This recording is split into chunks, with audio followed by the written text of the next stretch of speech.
നമുക്കില്ല, ദൈവം മടിക്കില്ല. അപേക്ഷ കാട്ടണമെന്ന് അരുളി ചെയ്തിടവൻ. നിന്നുവായെ പറ്റി കേട്ടോ? നിന്നുവ ദൈവം നോഹോട് യോനായോട് പറഞ്ഞു, നിന്നുവായിലോട്ട് പോകാൻ. അവൻ പോകാറുണ്ട്. തർശീസിലോട്ട് പോയി. തർശീസിലോട്ട് പോയപ്പോൾ കപ്പലിലാണ് പോയത്. ഒരു വലിയ കൊടുങ്കാറ്റടിയും. അവരെല്ലാവരും അവരുടെ സാധനം, കപ്പൽക്കാരെല്ലാം അവരുടെ സാധനം എടുത്തു ഈ പാലം കൊണ്ടാണ്.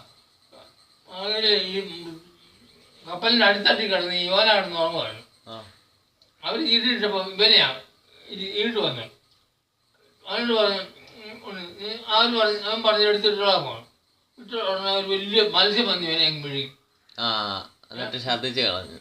അല്ല, കത്തിച്ചൊന്നുമില്ല. അവനെ കൊണ്ടുന്നു ഈ നിലോ പട്ടണത്തിൻ്റെ കാര്യം കൊണ്ടുവന്നു. ഛർദ്ദിച്ചു അല്ല,